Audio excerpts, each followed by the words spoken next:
Nós vamos trabalhar os 3 primeiros tópicos, que é relacionado à geografia física, né? Nós, como eu falei no vídeo introdutório, que a gente fez uma análise do conteúdo programático, ele é um conteúdo que vai começar muito com geografia física, mais aspectos naturais, e depois ele vai, aos poucos, vai entrando aí na parte mais humana, né? Uma vez você conhecido o espaço físico, o espaço geográfico, natural, né? A gente vai adentrando aí questões problemáticas mais relacionadas à economia, à demografia, e né, a questões geopolíticas e, né, relacionadas, por exemplo, com globalização, organizações mundiais. Então, mas a princípio são temas mais voltados para a geografia física, né? Também geologia, que está dentro da geografia física aí, e, né, a gente vai falar assim bem dessas questões aí que entra bastante nas ciências naturais também. Então, o primeiro deles fala da Terra no espaço, né? E aí vai falar dessas características para manutenção. Eu até dei uma reduzida um pouquinho no título, que vai falar das características para manutenção na vida da Terra, certo? Então, nós vamos entrar um pouco... Isso, se a gente for ver, é bastante relacionado... dentro da geografia, a gente vê bastante no 6º ano. Também vemos um pouco no 1º ano, né? Do ensino médio, um pouco mais a fundo, aprofundando, mas é bem conteúdo do 6º ano. Tempo geológico também, se a gente for ver, né? Aí a gente pode relacionar também um pouco aí com o tempo histórico, né? Mas, é claro, né? A gente pode entender, mas o foco maior é no tempo geológico, né? Só fazendo um paralelo. E depois a gente vai entrar na estrutura da Terra, mas na questão mais relacionada com a estrutura interna da Terra, né? Também um pouco da estrutura externa, que é mais aquelas questões relacionadas com o que há dentro da Terra, né? A questão do núcleo, do manto, essas questões aí, não tanto a estrutura, o arcabouço geológico, mas mais essas questões mesmo, conceituais, que relacionados aí com núcleo, manto e litosfera, né, que é a crosta terrestre. Depois nós vamos ver aí, vamos ir vendo aos poucos, tá certo? Então, bom, podemos começar. Depois no final também a gente vai trabalhar algumas questões que eu separei, né, de outros concursos anteriores, e então nós vamos ver isso agora aí, tá bom? Deixa eu tentar aumentar mais um pouquinho. Beleza. Aí. Bom, então o primeiro tema aí, que é o tópico 1, características, a Terra do espaço, características determinantes para a manutenção da vida. Então nós vamos falar um pouco do quê? Nós vamos falar, então, da distância da Terra em relação ao Sol, né, que é um dos fatores aí também, né, está relacionado. Vamos falar um pouco de alguns gases atmosféricos que estão presentes, né, na atmosfera, que também são importantes para a nossa sobrevivência dos seres vivos, né, a existência da vida na Terra, como a gente vai ver lá o nitrogênio, a maior parte do nitrogênio, nós vamos ver, né, o oxigênio, o gás carbônico. Nós vamos, né, também tem a gravidade, né, então são bastante coisas aí relacionadas aí com questões físicas mesmo, né, da gravidade, a temperatura média da Terra, né, que a gente tem aí os gases estufa, que contribuem muito para esse balanço térmico, né. Então, às vezes a gente fala do gás estufa e tal, às vezes está explicando para o aluno, né, é importante como professor, né, se preparando para um concurso, você já tem em mente essas questões, que às vezes a gente ouve muito falar sobre gás estufa, e às vezes até mesmo professores, às vezes, né, fala aí do efeito estufa e tudo mais, mas acaba negligenciando essa questão da importância também do efeito estufa para manutenção da vida. É claro que tem, né, o efeito estufa aí numa dimensão mais, né, quando existe uma emissão de poluentes muito alta, né, as toneladas de carbono são né, nós temos a pegada do carbono é muito alta, é lógico que existe aí um risco, né, para o aquecimento, né, principalmente aí dentro de centros urbanos, né, as ilhas de calor, mas a gente tem que também considerar a importância desses fenômenos, né, para a manutenção da vida. Então nós vamos falar um pouco disso tudo aí. Vamos lá então, gente. Para começar, né, é claro, né, isso aí é uma coisa bem básica. E a gente vai falar justamente do básico para ficar bem claro o básico. Para você, depois que analisar uma questão, você ter pelo menos, né, esses elementos básicos. Nós vamos então do mais simples até chegando em coisas mais complexas. Então, o que a gente já tem aí em mente, já tem uma dimensão, mas talvez a gente aí acaba passando batido, esquece, né? Então, que a Terra está localizada no sistema solar entre Vênus e Marte, né, sendo o terceiro planeta mais próximo do Sol, né? Às vezes a gente vai explicar para o aluno também, né? É bom a gente ter em mente aí, né, que ele é um formato, é uma geóide, né? Não é bem, né, um círculo, né, ou uma esfera perfeita, não, né? É uma geóide, ela tem algumas deformidades, né? Ela é um formato arredondado, porém irregular, né? Existe também ele é um pouco achatado nos polos, né? Ligeiramente achatado nos polos. Então a gente tem que ter isso em mente, né? Na hora que estiver explicando. Então, aí os alunos perguntam diversas coisas, né? Essa Terra é plana, pai, né? Hoje tem toda essa questão. Então a gente tem que ficar claro, né? Tem que falar, não é nem plana nem esférica, né? Perfeita, né? É um geóide, né? E sendo aí o quinto maior planeta do sistema solar. Então a gente tem aí a nossa representação aí que dá para entender um pouquinho, né, da onde está localizado o planeta Terra. Bom, vamos seguir adiante aí. Então nós vamos falar um pouco da superfície terrestre, porque a gente tem que entrar nessas questões também das ciências naturais, né? Então, na superfície, na atmosfera da Terra, nós vamos ter aqueles elementos que a gente falou anteriormente, né, que vão garantir a existência da vida na Terra, que é a água, né, no seu estado aí, né, líquido, né, ou em alguns casos também sólido, mas não deixa de ser também importante.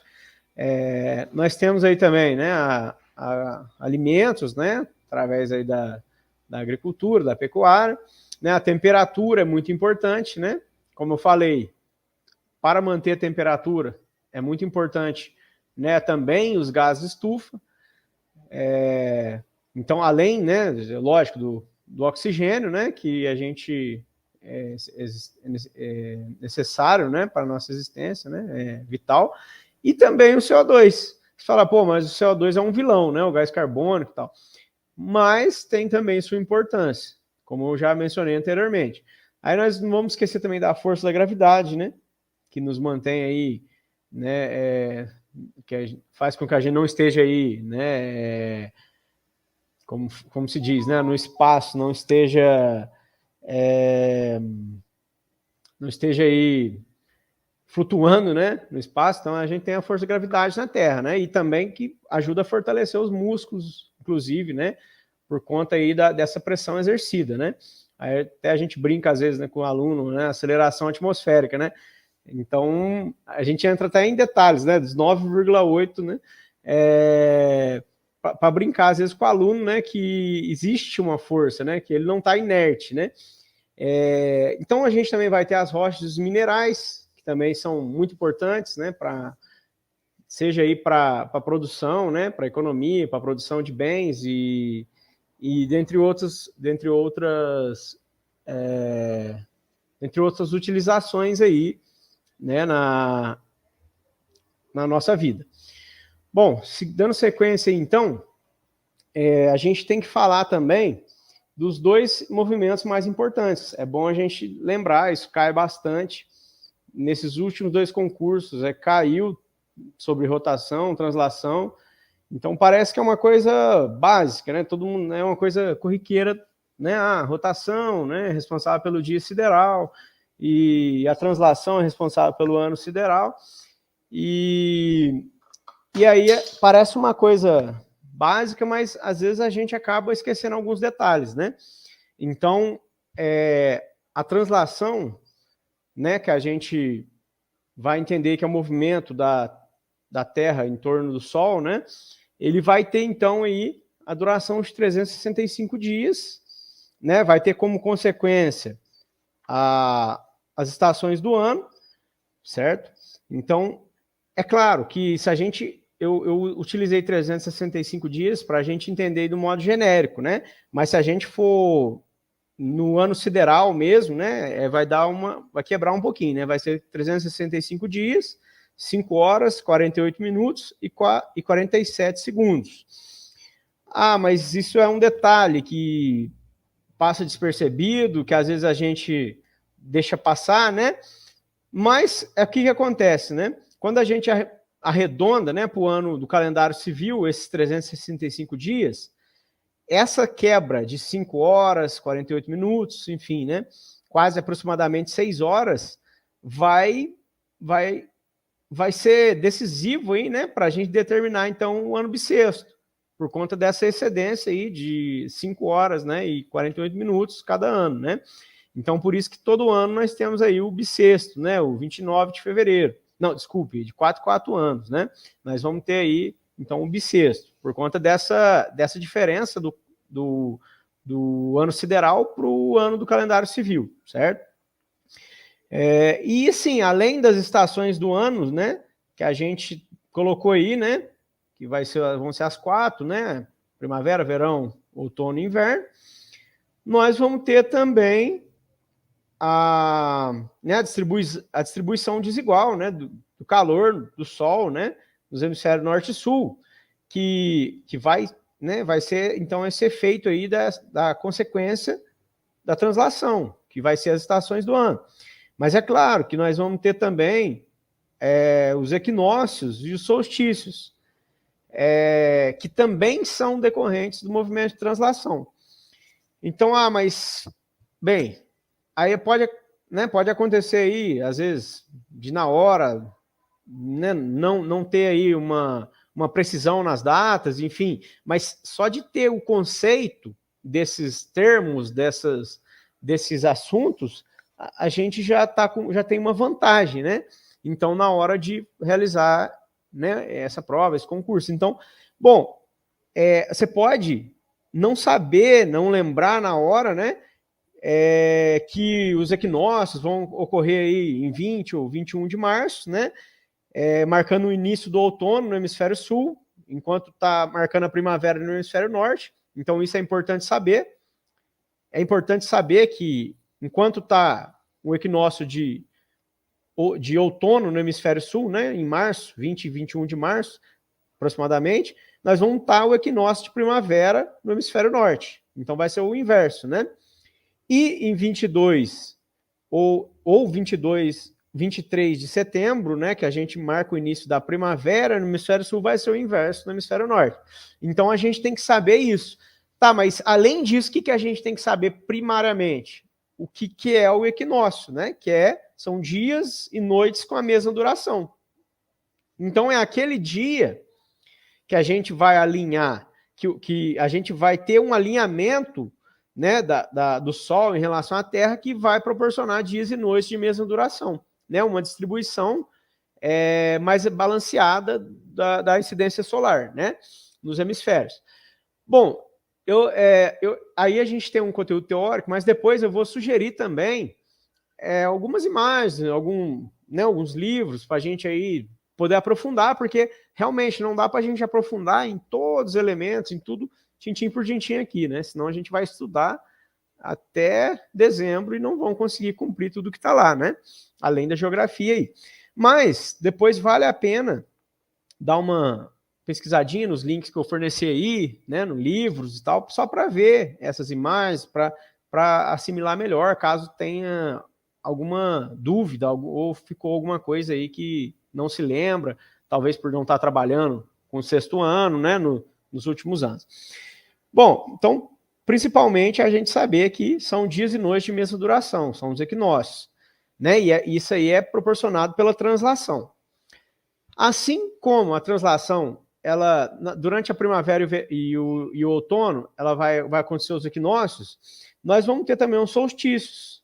Bom, então vamos conceituar primeiro o solstício, né? É o momento em que há maior diferença de duração entre o dia e a noite. Então, enquanto os equinócios é aquele momento em que os dias e noites são balanceados, 12 e 12, o solstício vai ser o inverso, vai ser dias e noites desiguais. Ou seja, no solstício de verão, que, por exemplo, tiver ocorrendo no hemisfério norte e tiver o solstício de inverno, né, no hemisfério sul, nós vamos ter, então, noites mais longas no hemisfério sul e noites mais curtas no hemisfério norte. E dias mais longos no hemisfério norte e dias mais curtos no sul. Então, a gente tem que entender também inversamente a questão também do solstício.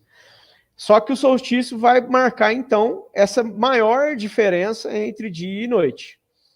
Então, enquanto em 20 ou 21 de junho, esse mês, na hora que a gente estiver chegando em junho, né, chegando no ápice do inverno aí, nós vamos perceber, então, um dia muito curto e uma noite muito longa, né? Enquanto no hemisfério norte vai ser um dia muito longo e uma noite muito curta, porque lá é o verão, né? O summer, né? Então, aqui, o solstício de verão no hemisfério sul vai acontecer no nosso Natal, que vai ser 21 a 23 de dezembro, geralmente está chovendo, né, bastante, geralmente, né, tá um clima mais, às vezes, propício para chuva, né, bastante, bem quente, né, os dias longos, você vai ver que vai entardecer muito tarde, né, após as 6, né, geralmente demora para escurecer, principalmente quando era horário verão, né, quando a gente ainda horário verão. Mas no hemisfério norte vai ser, então, o dia mais curto e a noite mais longa. Isso aí vai bater quase com o Natal aí, né? Então, a gente pode lembrar do Natal, né? O Natal que, né, em muitas culturas, né, celebrava-se a festa ao Deus Sol, né, num período aí de politeísmo e tal, determinado momento histórico, e nós vamos ter, então, essas mudanças, inclusive no cristianismo, né? Que vai ser praticamente alinhado com o nascimento de Jesus. Então, nós vamos ter muito essa questão aí, né? Relacionada aí também com o solstício. Bate bastante essas datas. Tá bom? Então, aqui fica... Então, a gente... fica explicado aqui, então, sobre a translação, né? A gente falou primeiro da translação, que vai ser responsável pelos anos, né? Pelos anos siderais e consequentemente, pelos solstícios, equinócios, né? E também pelas estações do ano, que está relacionado aí. Bom, vamos agora falar da rotação, né? Que também é um movimento muito importante, né? Tanto para a matéria e para a nossa vida também, né?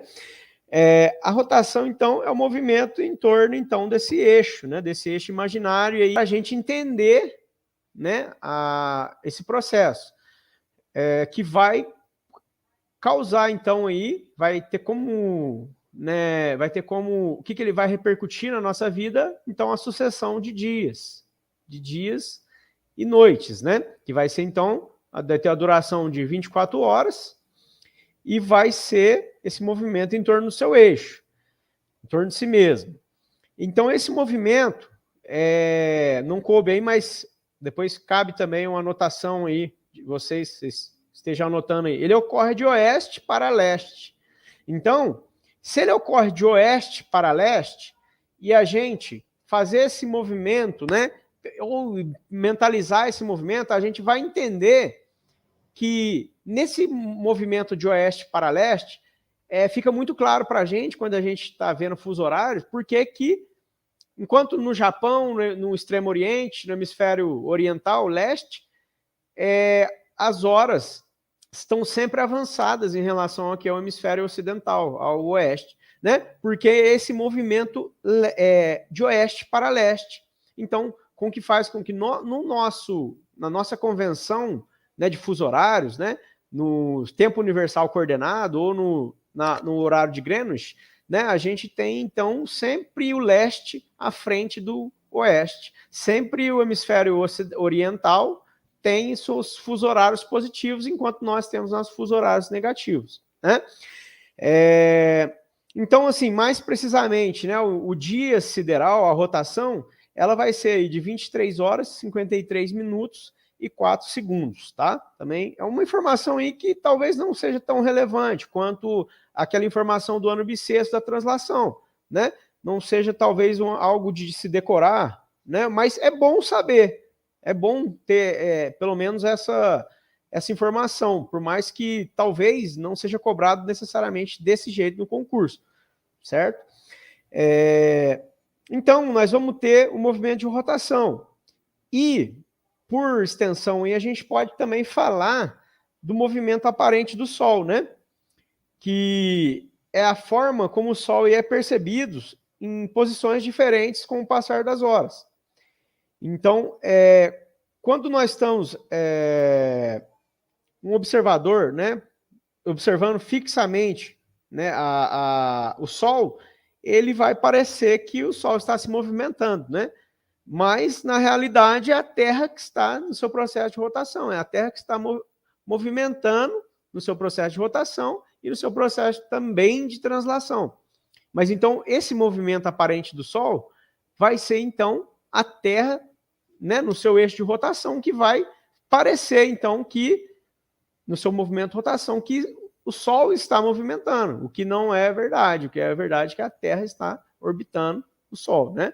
Na órbita do Sol. Então, isso é algo também que intrigava, né, o mundo da antiguidade,